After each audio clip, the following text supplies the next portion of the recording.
Hello Birmingham, how you doing? The Midlands. Hello workers. We're all workers, that's what we're going to say. John's stolen all my lines, I don't know what I got left now, but there we go. Look, there's a change coming. We can all feel it in some ways. The last 6 months, we've seen the decadence and the corruption of the ruling class in this country. And I use that word deliberately. These people, as I used to say when I started my apprenticeship, and I hope this isn't inappropriate, they are corrupt. They are as bent as a 9-bob note. And we've seen it straight after he delivered that budget, mini budget. It's the most profound statement that a politician has made for the last 50 years. It's a shame some of our politicians aren't as bold and radical in our direction as these Tories are going to be on behalf of their class and their interests. They are acting in the interests of their people. It's a simple equation. You don't have to be a Marxist or a radical or a socialist to understand that. There are two elements in this society. The people that create the wealth through their work. They are the wealth creators. And the characteristic of the rich and the owning class is that they can store the wealth and consume it at a greater rate than we do. Now people have got to work that out, and we've got to give the message.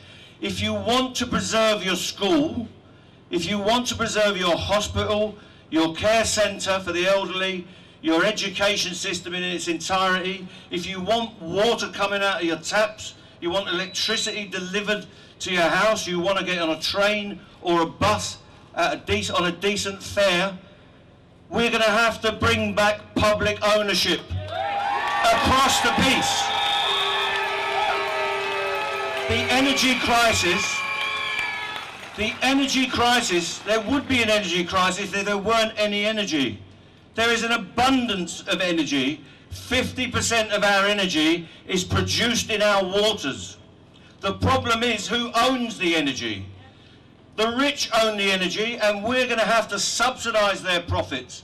And don't let anyone tell you that they're subsidising us. They're going to charge you extortionate rates, and it's not capped at £2,500. They're going to charge you at extortionate rates. They're going to charge you over the next 5 to 10 years between 100 billion and 200 billion pounds, and they're going to deliver it straight back to the uber wealthy in this society through levies on your bills. That is a transfer of wealth from working class people, ordinary people, to the rich. And that on its own should have been enough to bring this government down. After that, unbelievably, they've printed on one day last week £65 billion to prop up the bond market. Most of us don't even know what a bond is, and we're having to prop it up. At least you know what electricity bill is. But you are going to be charged out of your wallet, out of your bank account, £65 billion to support bond markets. Now, if you were going to subsidise something, wouldn't you subsidise healthcare? Wouldn't you subsidise our disabled people, our elderly people? And they are going to take that out of not giving us a pay rise.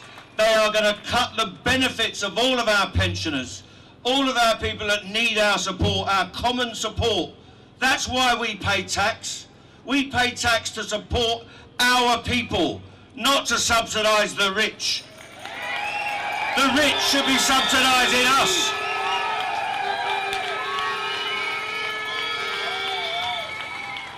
This situation is a class struggle. Let's get back to it. Our forebears recognised it was a class struggle. Those people, the Christian socialists, recognise it was a class struggle. The scientific socialists reckon it's a class struggle. Ordinary men and women have got to understand we are in the middle of a class struggle now, and we've got to win that struggle on our behalf.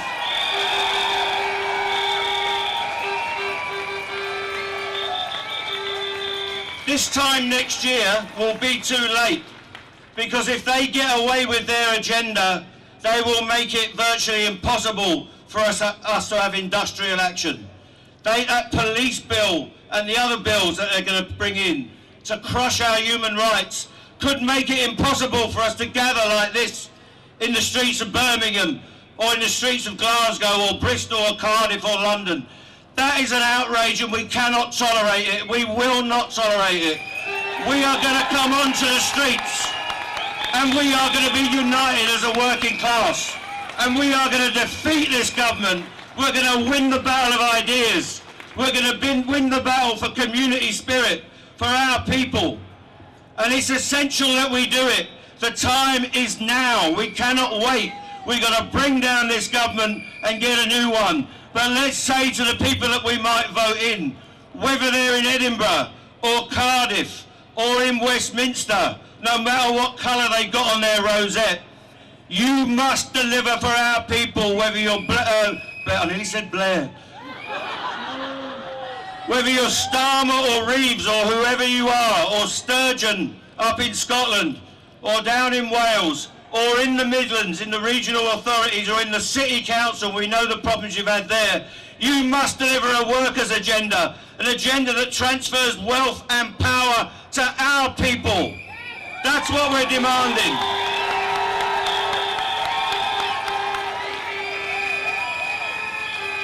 So I want to thank you. I know you're all with us. I know that the people on this demonstration and this assembly are with us. Enough is with us. The unions are with us. The rank and file of our movement are with us now. They're with us on the picket lines of the RMT. They're with us with the postal workers and the BT workers. We know that the teachers are coming into this struggle. We know that the Royal College of Nursing is going to ballot for workers in the health service. We need Unison, we need Unite, we need GMB, we need the big battalions on these platforms. And what we can't have is division. This must be a movement of the entire working class. And I said it yesterday, in the synagogues, in the mosques, in the gurdwaras, in the temples, in the town halls, wherever there are working people, we must be there, holding our hands together, putting our arms around each other in love and solidarity. We're going to change this country. We're going to change our society. The whole working class must be on the move. The trade unions, the cooperatives, the community campaigns, the artists, the writers, the musicians, everyone that's part of our community. We're going to be loyal to our people. We're going to be loyal to each other. We're going to win our disputes. We're going to win our campaigns, and we're going to deliver for our people, for our class, solidarity and victory to the workers.